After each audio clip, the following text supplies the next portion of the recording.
Welcome to the Nick and Matt Show, the disc golf podcast you've been looking for. I liked caddying for him more than I liked caddying for Paul. I love caddying for Paul, don't get me wrong. How much would you pay to play disc golf? And like, to me, that kind of gives me an idea about like what these elite courses, this is where I'm going back to, it gives me an idea about what these elite courses could or should charge. If I was to go to Europe and play the Beast, I would happily pay $50 because that's the experience of it. Yarva, on the other hand, is one of the most beautiful looking courses in the world, and it would be a dream to play there. If I had one opportunity, only had to play one round there, I honestly would probably pay $100 there you just go. to say I've played Yarva disc golf course. $100. Anywhere else though, I've never looked at another course and said, yeah, I would totally pay that much. For me, if I can play a free course or I can choose to play a course that's $40, I will do the $40 course every now and then. Every so often.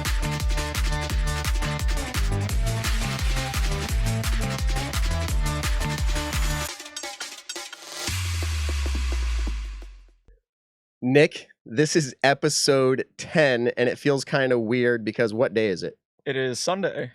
It is Sunday about 2 o'clock. We have never done a show, and we haven't planned to do a show ever on Sunday at 2 o'clock. So don't mind us. Our studio should look fairly the same. Maybe we're a little bit more chipper. I don't know. What'd you do today, Nick? Sleep in? I slept in a little bit. Then I woke up. I did a little yoga session, and now I'm here. So now you're here. All right. Yeah. So we're going to let people know, obviously we're not recording live. Well, we're live, but we're not live taking comments, and you're not, helping with the conversation where it goes and whatnot. To our podcast listeners, again, nothing's changed for you. We hope that we bring you good content. I'm not going to lie, Nick. This show was kind of thrown together because this was our last literal opportunity to record.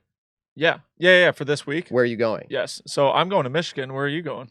Well, I'm actually going to be in Pennsylvania on business. Exactly. I'm kind of going on business and fun. Hopefully a little bit of business is mixed in with a little bit of money I make, but we'll see.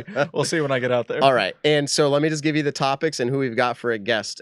So first of all, we're going to have Simon Lizotte on the show, and that is a true gift. Thank you, Nick, for reaching out to your good buddy there.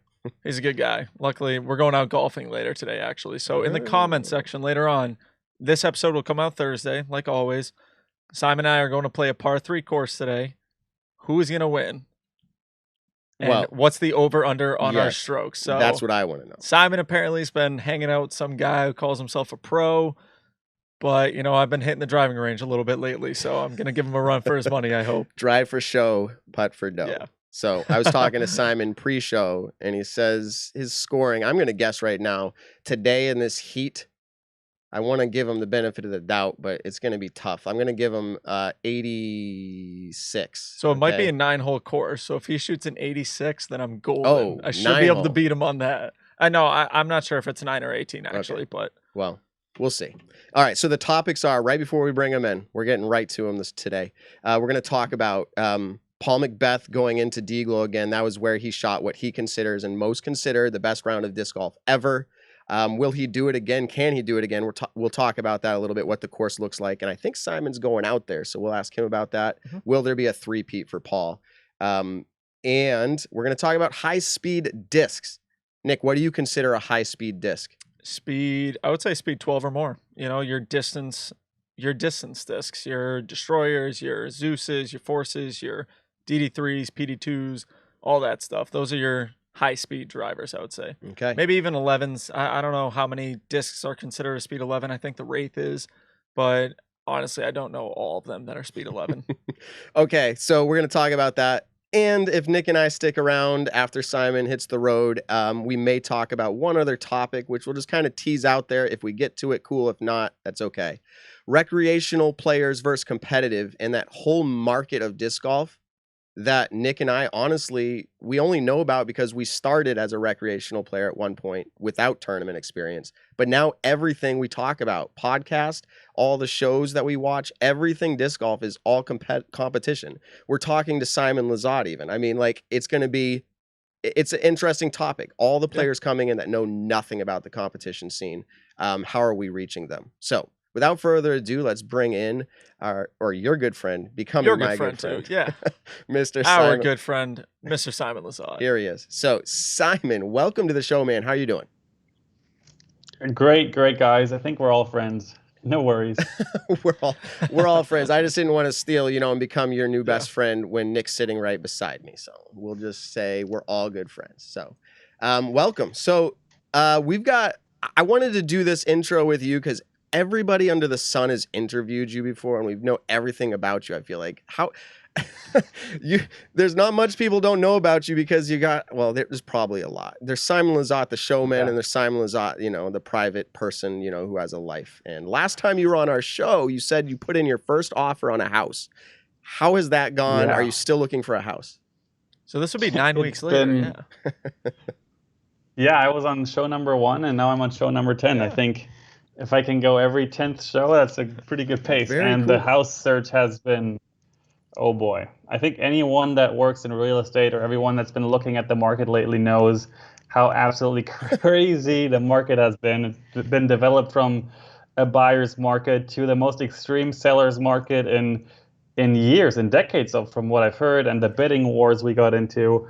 We saw 25 houses in the last 10 weeks. We're trying so hard. Anywhere between Worcester and Boston, that area right now is so hot right now. Every other house on Zillow or Redfin will see hot house, and they have 50 showings on the weekends and 12 people bidding on their houses. So It's been intense, but we found a house 2 weeks ago now, I think, that we really liked, and we put in another offer. That was our 5th offer on houses in the last couple of weeks. We finally won the war. And now we're going through the whole loan process. We got the inspection done and everything's good with the house.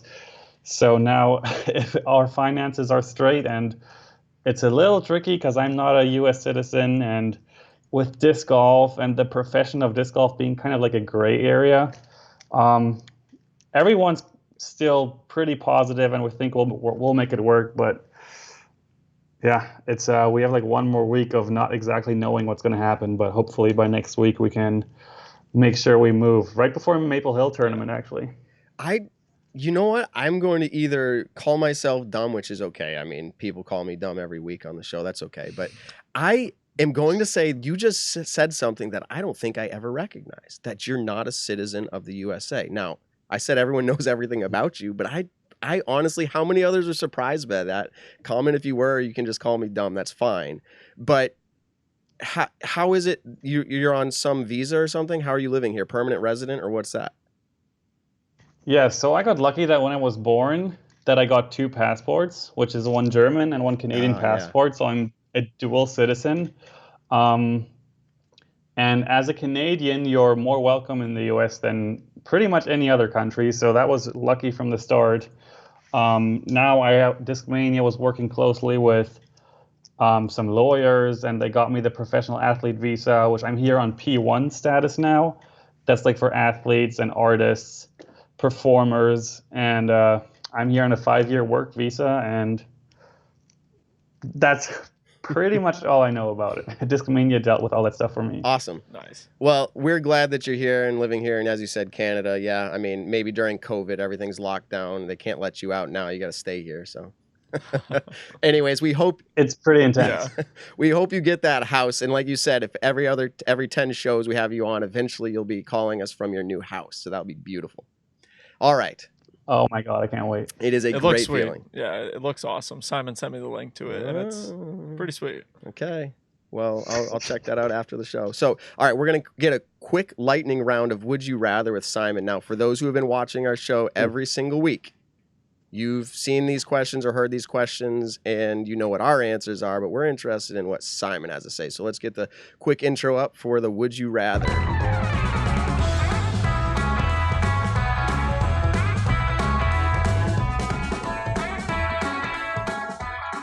Okay, here we go. Would you rather? All you got to do is tell us. You can walk us through a little bit of how you came to the decision, but more or less, give us what your thoughts are on this. And I can hit some of these, and you can hit some of them, Nick. So would you rather play around with consistent rain, like moderate, moderate to almost heavy rain, or would you rather play in windy conditions, 20 miles an hour plus?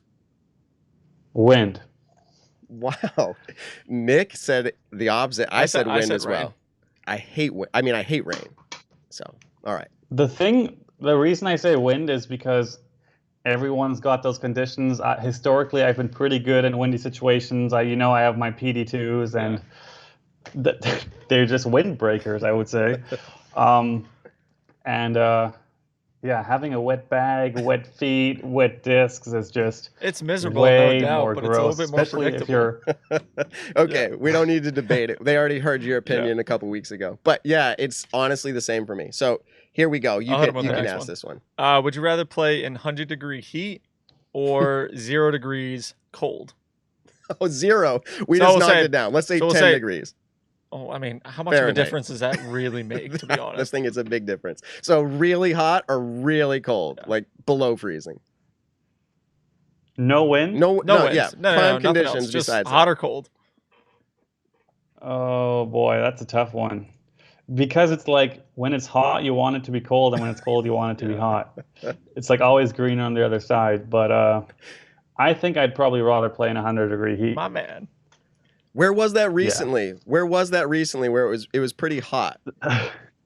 I mean, the Midwest, I think during July, August is always going to be a heater. But the hottest tournament I ever played was Australian Open back in 2016 or was it 15? It was like over 100 degrees every single day, and the discs were literally melting in the fairways. It was crazy. Okay, so here we go. This one's kind of funny, Simon. Would you rather play wearing pants or shorts 2 sizes too small, so pretty tight, or a shirt 3 sizes too big? So whatever that is for you, that's pretty large. So which would you rather play with? That is the easiest one yet. Definitely, I would way prefer to play in a big shirt. I already wear shirts that are a bit too big. I kind of like the little baggy feel, and as a skinny kid growing up, like every shirt is too big for you anyway, so I'm used to that. I know exactly what you mean. Nick answered the same as you. He said large shirt, and I'm like, man, I just can't get my throws off. It's like baggy and all that. Dude, imagine trying to straddle putt in pants 2 sizes too small. Is there a player on tour? Is there a player on tour we could ask about that? I'm not going to call anyone out. We won't. All right. What's the last one? You did this one, or you know what I'm talking about. Oh, yeah. Okay, Simon, would you rather play on the feature card at a large tournament, so like a big live audience, big live coverage, but you choke and you shoot the worst round of the tournament, or would you rather be in like 50th place, shoot the hot round that day, and jump up into the top 20? Feature card meaning final round? Yeah, final round, feature card, the most amount of viewers. Like if you were at the Preserve and then boom, you shot the worst round of the tournament. Definitely the first option. Way rather be on feature card in the final round than totally just ruin my whole tournament and just embarrass myself in front of hopefully 20,000 people if possible. Yeah. Just that would make for a great YouTube video for my channel, that me talking about how bad it was. All right. We predicted that before we called you up. We said, he's going to pick live coverage blow up. But Nick picked shooting the hot round to move into the top 20, but that's Nick. I'm not playing. Yeah, because the top 20 is like good for normal players. Yeah. But me being on the feature card, because say I was on the feature card, I'm that 990 kid. Say this is an MVP. I'm the 990 local who's playing out of his mind. I'm on the feature card, and then I blow up and shoot like an 85 that round. Everyone's just going to be like, well, it's because he's 990. I'm going to get trashed on for the next 20 years of my disc golf career. So give me that top 20 finish at that tournament. I'm happy with that. Awesome. Yeah, but you know what people say is, do they say any press is good press? Like then people are talking about you but if you're in 50th and shoot the hot round and finish in 18th, I don't think anyone's talking about that. The Pro Tour lights, they write on Instagram and say, ooh, hot round of the day, Nick Carl. That'd be kind of nice. Ooh. So Simon just said any press is good press. So let me ask this. This was another would you rather we didn't have planned for today, but I just remembered it. Would you rather, and I'm gonna up the dollar amount a little bit. $10,000 ace pot, or have that ace featured on ESPN Top 10. So you either get 10 grand, 5 grand. I'll kind of go back to what it was. 10. So we'll say your dollar amount though. $10,000 to be featured on ESPN, like Paul's segment that they did of him at his 18 down, or would you rather get $10,000 for winning a tournament? $10,000. Okay, interesting. Interesting. So that's I appreciate you sharing that with us, because there's different perspectives on that, and that's why we did the Would You Rather. Yeah, we've got a ton of different answers on that one. Awesome. But anyways, let's get that's into how the question topics should at be. hand. But that's how the question should be. Would you rather? I mean, now what about $5 grand? $5 grand to win a tournament, or would you rather be featured ESPN segment? Say like a 4-minute ESPN segment. Well, I really want this pool table for my new house, and it is right around 5 to 10 grand. So a pool table can be over $5 grand. Stop.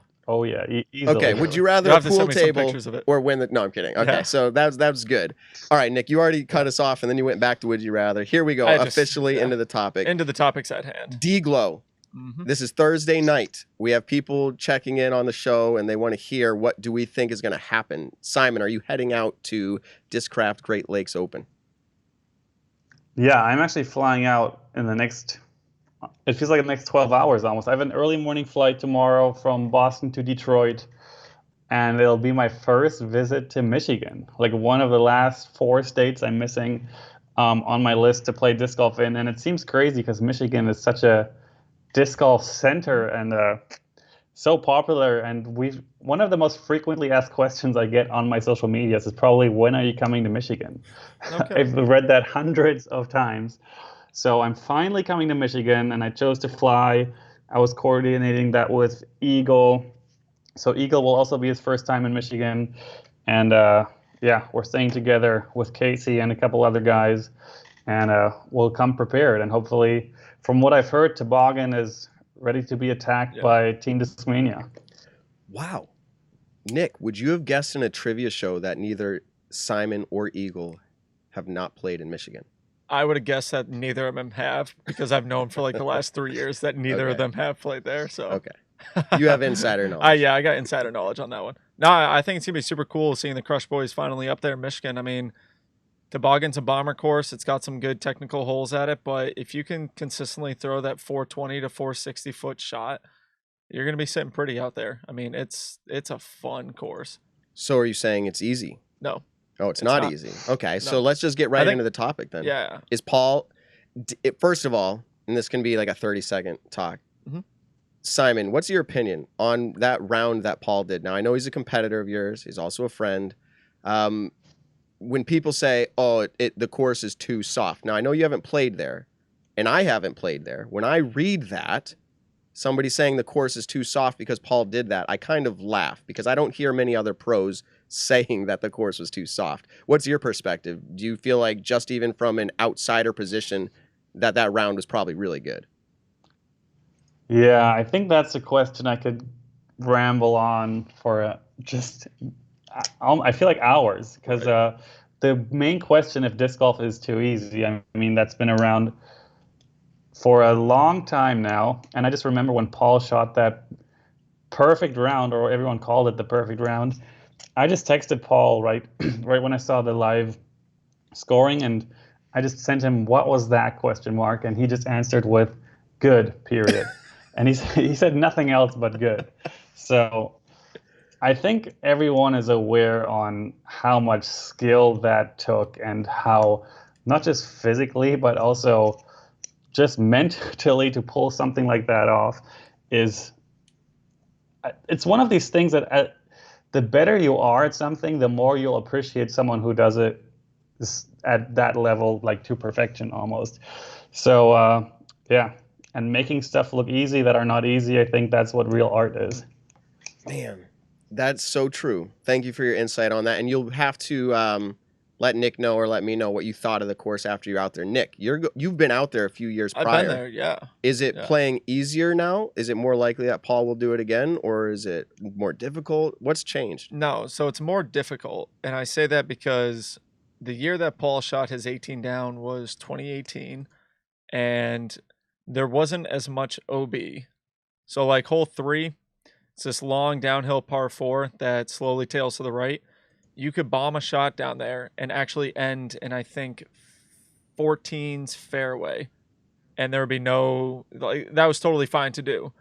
Now, when I went there last year, they OB'd everything. So if you went too far left, you're OB, you're throwing from a drop zone. That's really hard to even save your par out of.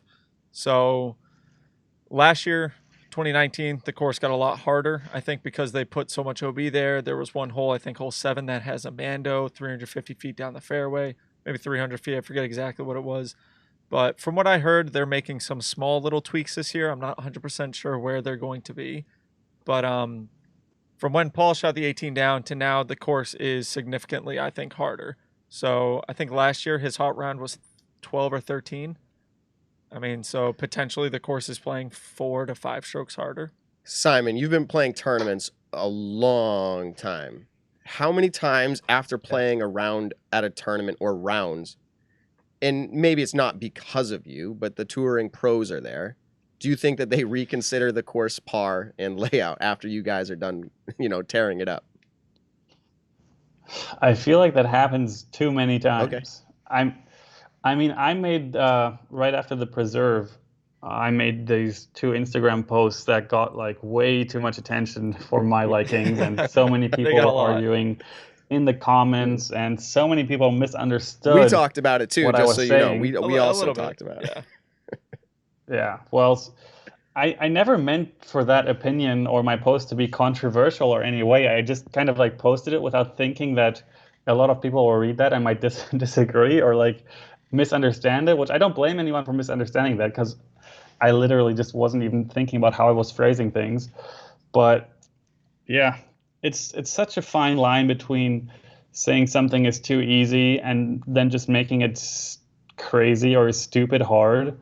I think everyone who knows me knows that I'm not a fan of all these lines and rope out on the course restricting our play and almost making scrambling basically impossible. By my post, I didn't mean that we should only play open courses with no OB everywhere. I literally like playing every course. I just loved that it was a thrower's course, and I think that's what golf should be. Like you play it where you throw it to, and I've just seen the main point. I'm so bad at explaining this, but the main point was that out of all courses we've ever played on tour, that one was the least fluky. So a good shot would have a good result, and a bad shot would have a bad result. Obviously, you can't have that on every single shot, but I'd say 95% of the time that would be the case. And on so many other courses, the amount of shots I see that are terrible and get good results, and the great shots that get screwed, I don't know, it just sometimes doesn't feel fair or like it's an even playing field. Do you have an example of that off the top of your head?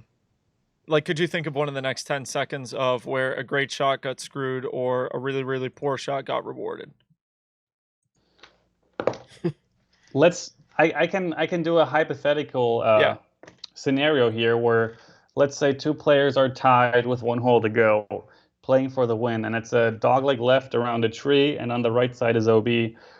Both players choose the same shot. They want to go turn over around the tree to the basket.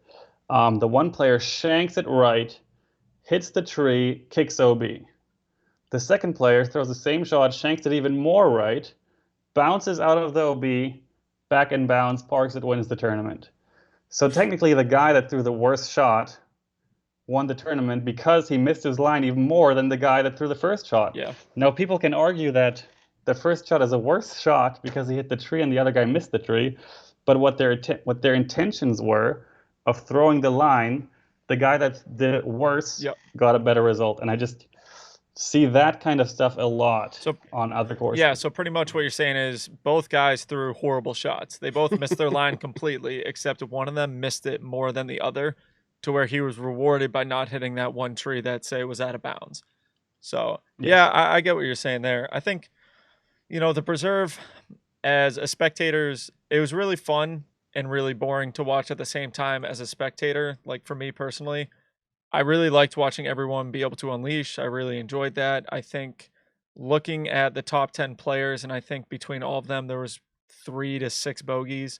I think like in order to get a bogey out there, you really had to make a horrible mistake because I don't know. It's just like let me say, and then we can kind of get right back to the topic is what Nick said. I almost echoed on 100%. I think it was boring the first couple rounds. I think the last round was round was awesome to watch because the competition. That's what people love is the competition. Yes. And so it was spectacular. And I'm not going to lie. I don't care who's watching the show. I was rooting for Simon.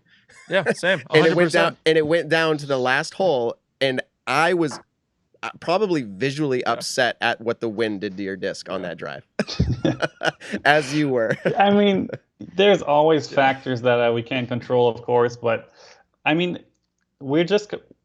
most of the people compare us to golf. Yeah. And if you look at golf, then if a golfer hits a good shot, he will get a good result. And if you hit a worse shot, you will get a worse result. And in disc golf, it's just not like that.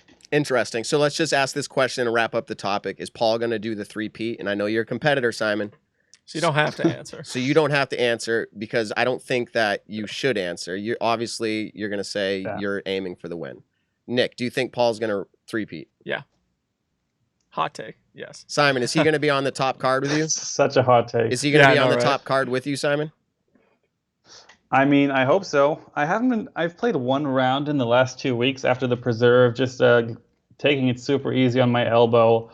I mean, my last performance was pretty good. I've never played Toboggan, so I can't really predict too much on how it plays or how I'm going to do out there. But weather-wise, it looks good, and I'm just really excited to play another new course. Yeah. So, Nick, you know Simon. You play with him.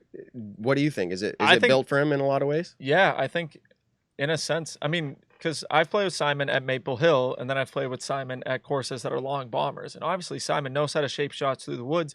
Simon knows how to throw a long shot. And Toboggan adds a little bit of both in that course. The biggest challenge of Toboggan is all the elevation changes. And now that they've added OB in certain areas, you have to really like hole one downhill. Everything on your left side is out of bounds, but you have this long 400+ foot shot to a basket. So you really got to control your discs well. Well, Simon can control his disc well. I've seen him throw a 3-shot hole-in-one or a 2-shot hole-in-one. I saw it the other, on video. He threw 2 discs and got them both in. I mean, it's amazing. He's insane. So, no, I really do think Simon will handle Toboggan really well. I'm super excited to watch it. I hope him and I get to play a practice round. It all depends on when I can get into town. All right. So, Simon, you got 10 more minutes for us, or you want to cut it short? I still want to answer that speed driver. Right. So that's the next subject. So bring us into it, Simon. What are we going to talk about? High-speed drivers. Yeah, the hot take is this. Yeah. I was going to say, my opinion is, now, when I say hot take, really talk to me off camera and I'll be a nice guy about it. But hot take for the show, if you're an amateur, you shouldn't be throwing, more than speed, 10 even. That's me. I consider for the amateur, high speed to be, more than speed 10. And I feel like... Agreed. Until you are a pro, you probably shouldn't, again, that's a hot take. You shouldn't be trying to throw anything faster than that. Figure out the lower speed. So that's the topic. Simon, you are someone who is known for power far throws. Are you throwing high speed drivers when you do those distance shots?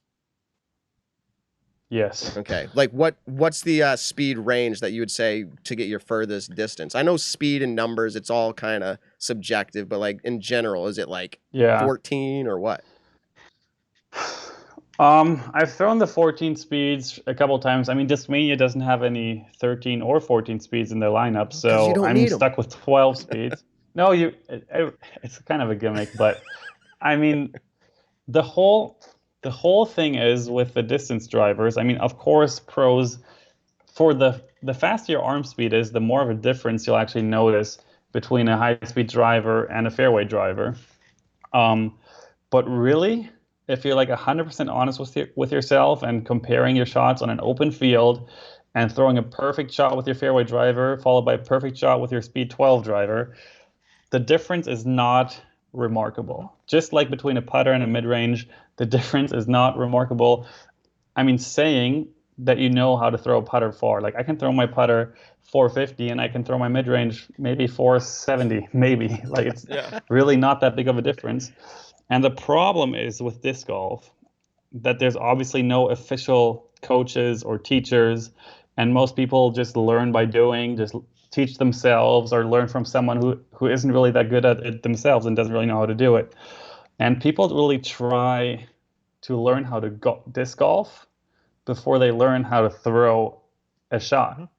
So they try to put everything together before they even have the fundamentals on how to throw a frisbee. And one thing that is great to learn is throwing a frisbee, like a lid. We call it lids here. Because if you know how to throw a lid, throwing a disc is very easy, because a lid takes a lot of spin, a lot of touch. And the faster your disc is, the less touch it needs, really. And that's why beginners that start off with high-speed drivers just completely ruin their form and their touch. And most people that start like that will never be good at throwing putters or mids far, because they just have no touch, because high-speed drivers don't fly like frisbees at all. Yeah, they just require you to throw it on a massive anhyzer because you know it's going to flex out on you. So throw it on an ante, and that's how you get your 150, 200 feet of distance when you first start playing. Yeah, I think... Wow, what's the thing? It's like, if you're just starting off, then it will literally not even make a difference if you throw a glidey fairway driver over a speed 14 Colossus. That's the only high-speed disc that I know. Yep. But yeah, it's really, really helpful. I always used to say that play putter rounds only. Play catch with a fastback, with a frisbee, or with a putter. And just getting the reps in and figuring out how to control the angles on slow discs. And then you'll be forever thankful when you're throwing those high-speed drivers, because you'll actually notice a difference. Yeah, for sure. And people know I'm with Kids Disc Golf, and this is the Nick and Matt show. But one of the things that I always promoted for juniors, one is let them throw whatever they want because they want to have fun. That's fine. But if you're wanting them to get better, I put a Sonic in Hunter's hand when he was like 4 years old, a light, like a 120 Sonic, like DX 120. And I feel like that taught him how the flight of a disc works. Like, he had to do that right to get it to fly. Mm-hmm. And so that just kind of, I appreciate what you said there. And it's like, all right, we're doing something right. We're teaching him how a disc flies. So. And he's good now. True. He understands the flight of a disc. He understands it. You're right. Now he wants to still throw faster and faster, and I'm still working him up there. But now we can give him a sidewinder, 150 or whatever, and now he understands I can actually hyzer flip the disc. Like, he understands a hyzer flip.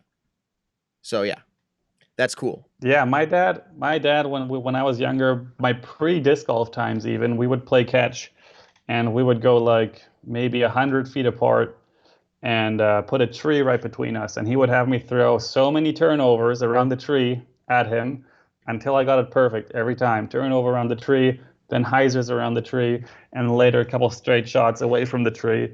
But that turnover shot is the hardest shot to figure out in disc golf. Yeah, oh yeah. And one thing is to play catch with someone and put an obstacle in the middle, and then just keep throwing a turnover around it and around it, because that's where you get your reps in, and it's actually really fun to play catch. And once you figure out the flight and the glide of a disc, if you get the angle just right, that's pretty fun to watch. I was just going to say, that is, and that makes it fun too. And again, I'm going back to kids, but my son is not the average kid, but I was going to say amateurs is what we're talking about a lot of here, high-speed disc, like who should and shouldn't throw them.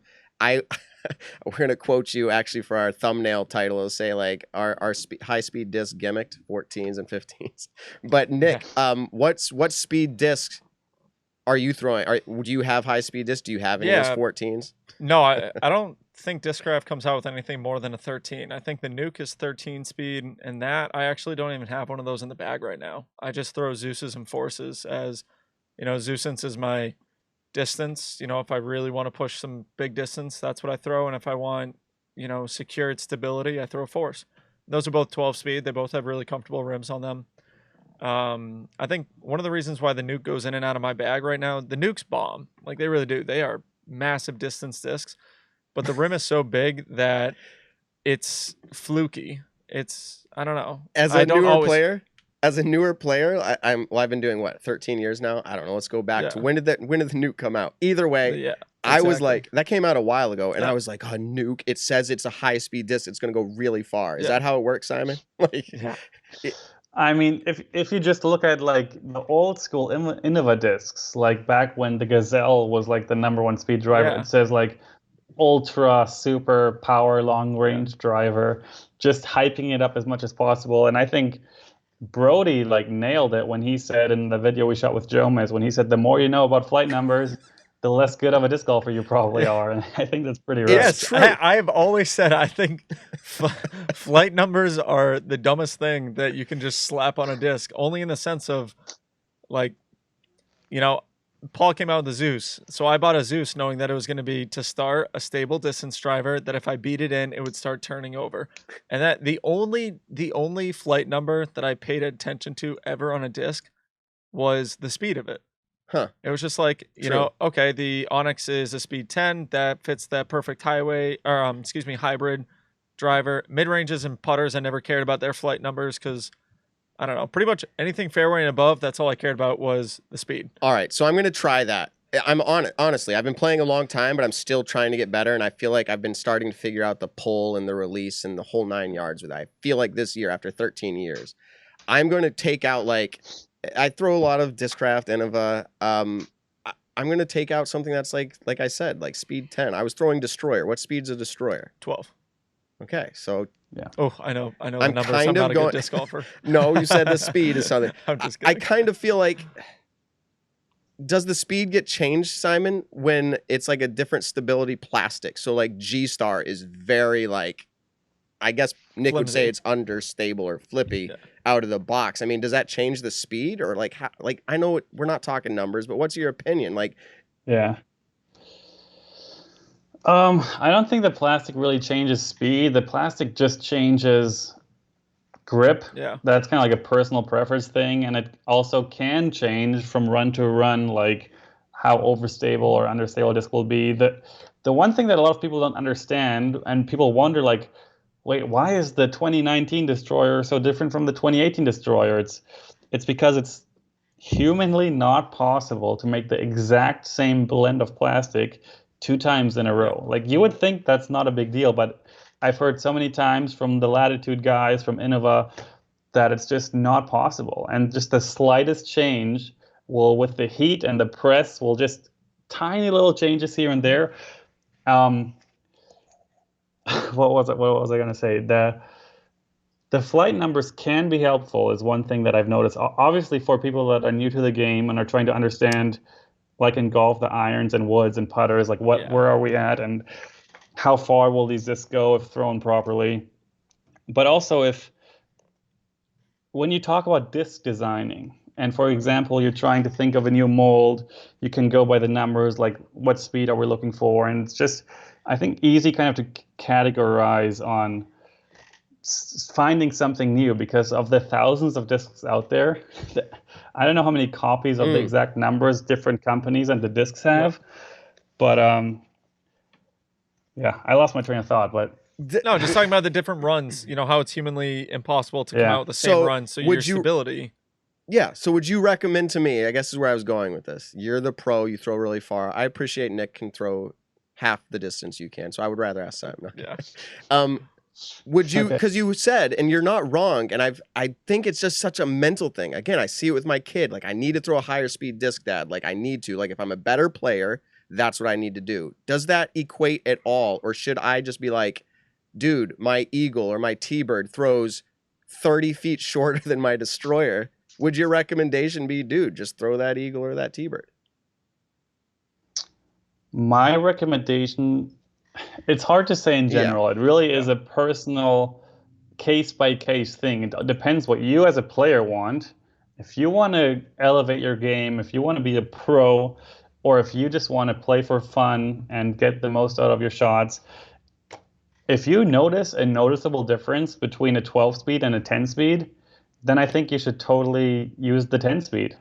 Because the number one thing in disc golf is having fun. Mm-hmm. And if throwing high-speed drivers is more fun for you than throwing a 10-speed driver or 9-speed or just mid-ranges and putters, then I think everyone should basically do whatever they want. But if they want to get better, and if they want to work on form, and if they want to understand the flight of discs and learn how to control the angles properly and add more distance to their later high-speed drivers, then I'd recommend disking down, figure out putters and mids, maybe disc up to fairway drivers if needed, and then after a couple of weeks or maybe even a couple months, I think you will notice a big difference in your distance game. Yeah, for sure. I'm going to try that. And Nick, did you just notice that Simon said disc up or disc down, which is good. And we were, when I was down in Virginia, I was with Brody, Paul, Hunter, the foundation guys, and we were talking about all different little things that disc golf says that we shouldn't say. Like, I was watching coverage and whoever was commentating said, oh, they should have clubbed up or clubbed down on that shot. And I remember just looking at Brody and like we all kind of looked at each other and we're like, whoa. And like Brody was just like, why do you guys call it clubbing up or clubbing down? You don't use clubs. And there's just a ton of different things that we talked about. Yeah, T-pad, because you don't hit it with a T or, I saw comments on that. What should it be called? And I saw someone be like a launch pad. I'm like, no, please, no. People said launch pad. We jokingly called it a smash box. And just nice. There were just a why bunch of not like things. I've heard fly pad. Is that a brand? Or throw pad? I mean, that's cool too. Yeah. But then we have too many things. We have drivers, but where does the word driver even come from? Golf, right? Fairway, like putters, like. Anyways, I'm not about removing everything. Yeah. I know Brody's newer to the sport. We'll let him have his fun. No, he doesn't want to remove everything. There are just certain things that he said, and you guys can check it out in their podcast on Thursday. But he does say there are certain things. No, this is Thursday. Yeah. Well, so if they're watching us, watch us live first, and then watch theirs. They do the recording like we're doing this week. But awesome. But yeah, there are just different things, and I think we could all argue, what to say, what not to say. I've never even thought of all those terms. Yeah, I mean, it's just straight from golf. Yeah. Tap-in, are you just going to have a tap-in, or is that actually like a drop-in? Tap-in. No, tap-in was one of them. Why do we call it a tap-in? You don't tap the putter in, you drop it in. It should be called a drop-in. Okay, so we're going to let Simon go. He's got somewhere to go. But I honestly, after that topic I saw, and I do watch other podcasts, okay? So Grip Locked. And the topic, I said, well, how far do you want to take it? The terminology par, now go look it up. It's always related to golf. I don't know. That's where it came from. I'm pretty sure. Yeah. Par, bogeys, birdies. I mean, that's all. We can't get rid of it all just because it's used for another sport. Yeah, no, you wouldn't get rid of all of it because we are called disc golf. Right. I mean, so we don't want to take away everything. I got you. But there are, I think, certain things like tee box. I get what he's saying by changing the name of that. Do I personally think that it should be changed? No, but I also never... I played golf casually growing up, and I take disc golf competitively. So it was more like, I really don't care. You can call it whatever you want, and I'll learn the terminology to it. I'm still going to throw a disc off the tee box. I'm still going to throw a disc off the launch pad. Whatever it is, I'm going to do it the same exact way, whatever the name is. Have you ever done candlepin bowling, Simon, since you've been up here in Massachusetts? The small balls? Still never done it. Dude, we got to go do that sometime. They're starting to close, but there's one out here near Maple Hill. We would love to do that with you, a vlog, Nick and Matt, and we'll do skee ball. But here's the deal. You still call it strikes. You still call it spares. Yeah. But it's a different game. All right, we're going to let you... I wonder if that's the same game we have in Germany. It's like a smaller ball. Is the lane like sloped inward slightly so the ball like bounces back and forth? No. I don't know. There's something called duck pin. That's a little different. I don't know, but... We'll have to show you. We'll introduce you. It's a good time. We'll bring you sometime. Really good time. But we're going to let you go. Do you got anything you want to close out with? Promote anything you've got going on for our small audience, but dedicated, but small audience? Oh, gosh. Oh, what's the disc of the day? Oh, today it is actually, this is a Crush It logo. He's crushing the can. I don't know if that's a beer or not, but it's just one of my we'll say it's Coca-Cola. Triumph Series Lizotte FD3s. Stamp. Sick. Other than that, just shout out to all my YouTube subscribers and Patreons, and over 80,000 subs now, growing like by the hundreds every day. That's so, insane. Man. Hundreds every day. And way to go. So look up Simon Lizotte on YouTube for the vlogs and everything else that he does. And then what's your Instagram? Yeah, my Instagram is dying. No, That's well, what we're it about is. to recreate it. No. We're about to bring it back to If life. you don't know where Simon is on Instagram or YouTube, Hey, there or are some people. Facebook. There are some people. All right. Well, at Yeah. Simon Lizotte, I'm Okay. sure. All right, Simon. Simon_Lizotte. We're gonna let you go. Everyone came to watch you. We're gonna watch our, analytics all of a sudden, as we continue on without you. So. Exactly. That's usually how it happens. So, Simon, I will see you in about 2 hours for a round of golf. Do we have a tee time? Yes, we do. 5:30. So, All right, sweet. Looking forward to it, guys. Thanks for having me Sounds on. good. And Thanks, Simon. whatever you say at the end of we haven't your picked speech. anything We yet. say You can peace. say whatever you want to say. See you Yeah. later. All right. Peace. All right. Peace out, buddy. Bye, man. Okay, everybody. So that was Simon Lizotte. If you didn't know, Nick, That is Simon Lizotte. You can find him on YouTube and Instagram at Simon Lizotte. Nah, super cool dude. Arguably one of the furthest throwers in the sport when it comes to distance drivers. So we thought today would be a good time to talk about the high-speed drivers. And, I don't think when you're first getting into the sport, I don't think you should ever recommend a distance driver to anyone. I think, I'm sponsored by Discraft, so I'm going to say like the fastest disc that I would recommend someone is an Undertaker. And I would tell them to get it in the flippiest plastic, which I think for those is the ESP plastic, and work your way down from there. And even that one's a speed 9, so even that's kind of quick, but once you beat them up, they are pretty flippy. So I think just putters, mid-ranges, fairways, stay at those for a while, learn to shape your shots with that. I couldn't even, Nick, I'm serious. This is going back a ways. Yeah. No, it's probably yesterday. I couldn't even do like a turnover flex shot with a putter when I was starting. Like, in all seriousness. Like, and how did you first buy the first disc that you ever saw? For me, it was by, what does it look like? Pretty sure you recommended me buying a nuke and a force and stuff like that. So what did I do? I went out. I actually had and I had this one for years. A Glow Nuke OS. Yeah, no. I never bought a Nuke OS. I've actually thrown them once. I never just cared. But anyways, I had this really, really good run of a red force, white stamp, Z force. And I lost it in Virginia when you had the kids disc golf tournament way down there in Richmond. Yeah. And you, me, your brother Josh, we were playing a casual round, and there was one hole with water, and I threw a funzie, and it hyzered right into the water. I'd had that force since like the second week of me playing disc golf, so I was low-key pretty sad about it. But dude, I remember that. Yeah. Good times, dude. Yeah, Throwing over water funsies. Exactly. That was a cool hole. Don't do it. I highly recommend not. Wow. Yeah, it was a cool hole. I can't remember it for sure, but you know what's really funny right now, and to our viewers and to our listeners, they don't get it, but Simon's face is still, we got to get a picture of it. We and got put to it up on screenshot Facebook. that. Yeah. I'm gonna screenshot it, and maybe I'll get it back up here. But this, I'm gonna keep laughing. It's like a frozen image of Simon, just like staring at us skeptically. I have to get rid of that. I have to. I can't look at it anymore. Okay, it's gone. But yeah, I think we had some really cool topics, especially the D-Glow tournament. Guys, give us your predictions. Put in the comments, and I'll throw this out there. If you can get the top 5 MPO players and the top 3 FPO players perfect by Sunday, you have until. Hold on, this is going to come out Thursday. You have till Friday to comment your top 5 MPO players and your top 3 FPO players. If you get every single one of them right, I'll send you a disc in the mail. Wow. Simon, what do you think about yeah. To our viewers, I just pulled it up for you to see. Simon, are you there? Oh, Simon, he's just skeptical, Nick. He's not sure anyone can get it correct. So he wants to win it.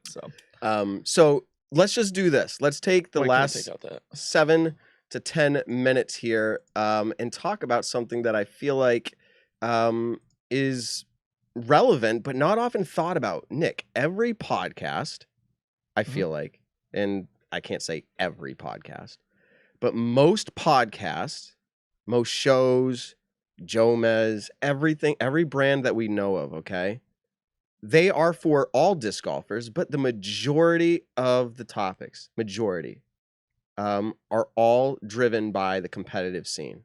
Should ratings be a thing? Should par be a thing? Should payouts be different? Should we call the tee box something different? How long has this pro? How many world champion? I'm serious, like OB, everything. It's all related to competition. Now, is disc golf That's all it is. You can't play disc golf unless you compete. No, there's No, a gosh, no. huge I mean, that's market. yeah, that's the great thing about disc golf is you don't have to be a competitor to go out and play it. And I say that you don't have to be a competitor in any sport to go out and play it. But with disc golf, what's especially fun is look how many free courses we got, man. Like most public parks at this point are in the process of installing a course, already have a course. You know, how many free courses do we have around you and me? You know, you drive an hour and you could probably play 7 or 8 different free courses. But in the other side of that, and I actually just thought of this, I feel like that's changing for Central Mass. Now I know that's our area. Is it changing in your area? I feel like there's a lot of pay-to-play courses now too. It's going both ways. But you just made a great point. The free aspect of it, right, is introducing players to the sport by the thousands. Yeah. I'd love to see the Introducing stats on it. families to the sport. You know, not even players. And they're coming in and they literally have no idea about the competitive scene. In fact, how many people have you ever told that there's a pro tour, Nick? And they were like taken back. Like, are you kidding me? Mostly people that I see not playing disc golf. Like Right. if I'm talking to someone at the bar or, you know, if I'm talking to someone while, I don't know, I'm doing something random. I'm hanging out at like a family event or whatever. And we're talking about pro disc golf. And But those are the "Wait, players who are getting introduced to the sport, meaning like they're coming into the sport. The person you're sitting next to at the bar, had you not met them, one day they find the sport. Yep. They're going to be just as amazed when they find out then too. I guess my point is there's thousands of people coming to the sport that have no idea about it. And then here we are like totally driven and focused on competition. Yeah. I guess where I'm going with this is to ask the question, and I have a pretty strong feeling, let's say Innova, DD, Discraft, Prodigy, that they probably are very aware that their marketing needs to be not driven just to the competitive player. So when somebody goes, I want to be sponsored by one of these manufacturers, they're like, well, that's great. We've already invested all of our competition budget into these 10 players. Like they can't just unlimited. That's not all disc golf is. Yeah. So they'll go to these trade shows. They'll, but let me ask you this. Do you think that these new players are being marketed because of the pro scene? Meaning, is that how these manufacturers are choosing to do that? They're marketing Paul McBeth, they're marketing Paige Pierce, and they're giving entertainment to these newer players who are going to be exposed to it. Well, I think what's crazy about our sport is a lot of the pro players have their signature disc or their Tour Series disc. It's not like, you know, when you play basketball and you want to buy a pair of LeBrons, you're spending $100+ on them. I'm not a sneaker guy, so I could be wrong about that, but you're spending a good amount of money on them. When you're playing disc golf and you see, you know, okay, I want to go out and buy this Zeus. Whose name is on the Zeus? It's Paul McBeth's. Or I want to go out and buy this FT3. It's got Simon Lizotte's name on it. And then you think, you know, wow, this guy has their name on a ton of different discs. They buy multiple of those discs. Like when you buy distance driver, you usually buy a couple of them in case you lose one. You want to beat one in. Now you need a freshie. You know, people are buying multiple of that. And so then they think, you know, okay, well, who is Paul McBeth? Okay, I look him up. Paul McBeth's the best player in the world. Or most people that are buying those discs, they may be casual players who never compete in a tournament, but they still potentially watch the pro scene and they know who all the pro players are. They're buying their discs because that is their favorite pro player. So you're not wrong. Yeah. They do eventually find their exposure to the pro scene, I'm sure. That's why Jomez is so huge right now, because people that are not concerned about competition themselves enjoyed watching the sport on YouTube. Yep. I would be really interested to see the numbers of people who are playing disc golf but have never competed. It used to be a thing. We had what was it called? The Newcomers Ball, and that was a tournament, and it happens every year, different tournament locations. But it was a player who has competed before has to bring someone who hasn't. And guess what? That tournament is full every year. So there are people, and for instance, you have a buddy you're going to see this afternoon, Zach. Yep. Has he ever played a tournament? Nope. Has he ever competed? Nope. How long has he been playing disc golf now? Like actually has been exposed and playing it? Let's say a couple years. Yeah. Well, exposed to it more than a couple of years, but actually legitimately loving to go out and play it, we'll say a year and a half. And legitimately, this is my opinion, he knows about it because you're Nick Carl and you're friends with a lot of good players. Yeah. But had that not been the case, like you with his buddy, I don't know that I would have ever seen him even get into a tournament. And he still maybe doesn't. He probably would never sign up for a tournament unless him and I, because we're waiting for a newcomer's ball to come out. Yeah. You know, just to go out and play it for fun. To go, And, yeah. He's actually really good for a casual player. Yeah. He's really good. So and, how many of our listeners? I told him, I was like, dude, go up and sign up for an AM2 event. See how you do there. And then if you want to play after that, I told him just do it for fun. If you got an open Saturday and you want to play a tournament, the same one that I'm at, we'll sign up. We'll drive there together. No, don't get into the competition. It will ruin your life forever. No, I think, I think he would love it. I mean, he's a competitive kid. And obviously, he's a disgustingly good rock climber. I mean, I couldn't hold a candlestick to him in rock climbing. And there are times we're out in the disc golf course where if I'm not playing my best, he could be playing out of his mind and keeping up with me. You know, it's pretty cool. I just venture, and we can get ready to wrap this up. I venture to say that there are more people out there playing disc golf that do not know about they're aware maybe that there's a competition scene, just like there would be in any sport. It's not that they're oblivious, but that they do not care at all. There's more people out there like that than who do. That's a hot take that I have no foundation for, but I'm just thinking of even people that I've known over the years. They're, again, families going out and playing, like, they just have fun whipping discs in the woods. Like, that's just their enjoyment. They're like, I never would need to go compete, or I don't even care what's happening. And that's fine. I was just curious to say that, like, our world is so taken up by the competitive scene. And I'm just curious, out of even our listeners and our viewers, are you a tournament player? Or are you just somebody who enjoys listening to it, but just playing yourself? Like, there's just a different group of people, I think. And I just want to touch on one last point you said was about the free aspect.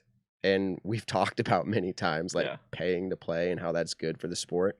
I think having free is good. Having pay to play is good. You need both. And I think they're going to both drive the sport to better places when you have both. But how many mini golf courses, now I know some people call it putt-putt, are free? I call it mini golf. Are free to play. Are there any? I was actually just about to say that. Simon and I are going out to play a par 3 course later. We're still going to probably spend $30 with a car to go play 18 holes is what I assume it's 18 holes. But, you know, how often would you say that in golf there are no free courses? But now I'm going to... In mini golf, there are no free courses. In disc golf, we are very lucky to have free courses. And I don't think those will never go away. I don't ever want them to go away. Right. Because I think that's one of the main areas that our sport is growing, is because like your parents just started playing disc golf. Guess what? My dad just played. I can't believe this. I should shout out. I bet you he's watching. Maybe he's not. We'll see. Yeah. If he hears this comment and he gets back to me via text, I'll know he watches the show. Yeah. But he just played his first competition yesterday. I'm like proud, but I'm also amazed that, like, I've been playing 13 years. He started picking it up about a year ago. Like, hey, maybe I'll try this thing you've been liking for so long. And then, like, he sends me, hey, I was looking up tournaments. Like, he's doing this research. So this is that player I'm talking about that didn't have that exposure and then decided at some point. So there's so many of those players out there. Some of them do come to competition, like my dad. And that's cool. Mm-hmm. But yeah, there's no free. I think that is a very cool part of disc golf. You're right. Free courses, never get rid of them. And I think kind of last thing I'll say on this, we were talking about, you know, how many people actually know there's a pro scene to it. I think one of the biggest kind of like stunning things I get is when I tell people, yeah, there's a pro scene. You know, I have friends who actually make a living out of it. And that's where they're blown away. They're like, wait, you can make a living playing disc golf? And I was like, yeah, I mean, it's obviously not the most comfortable living for a lot of people, but there are players in the world right now who can actually make a comfortable living doing something that they love. And I think that's pretty incredible. And I think that's only going to grow to how many players are actually going to be able to do that. That's where I usually try to blow people's brain. When there's people out there, okay? And there are people out there who think disc golf is corny. They make fun of it.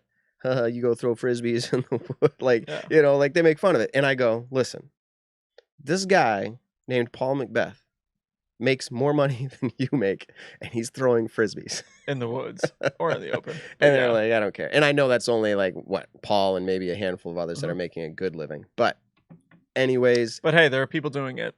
And 10 years ago, it was really, really freaking hard to do that. Is it going to just keep trending up? I think so. Why wouldn't it? The top 100 players are going to have a good living in the next 10 years? I wouldn't say that much. Next 10 years? I don't think 100 people know. But I think potentially... Don't quit your day job. Yeah, definitely don't quit your day job. So as much as it would be nice to go out and tour playing disc golf full time, yeah, don't quit your day job. Man, it will get... Well, whether it gets there or not, and this is interesting. We're getting kind of like, oh, we like the sport, but whether it gets there or not, this goes back to my point. You can enjoy the sport without the actual competition. You can play with yourself, against yourself, with your family, with your friends, and you get a lot of enjoyment out of it. Yeah. I think that's really it, Nick. You're going out to D-Glow. Are you playing? Yes, I am. I think I'm leaving. It all depends on work. My other buddy who drives Dynamite with me is on vacation this week. So one of our other buddies went out and got his license to drive Dynamite. So I have 2 days to train him. And then potentially I'm going to leave Wednesday night. I think I got about an 11.5-hour drive out there. And then play a practice round Thursday. I've played the course before. I just got to make sure that my body's good. And I'm going to play a lot around here just to kind of stay warmed up. But yeah, I'll try to get into town Thursday. If all is perfect in the world, then I'll leave Tuesday night. But I don't really see that happening. But yes, I am playing it. I'm, really looking forward to it. I love going up to Michigan. I love seeing the disc golf peeps. And Toboggan's fun. It's a really fun course. All right, live on the show, so you can commit to our viewers and our watcher or our listeners. Are you planning to be back in studio next week? Yeah, the week after. Yeah.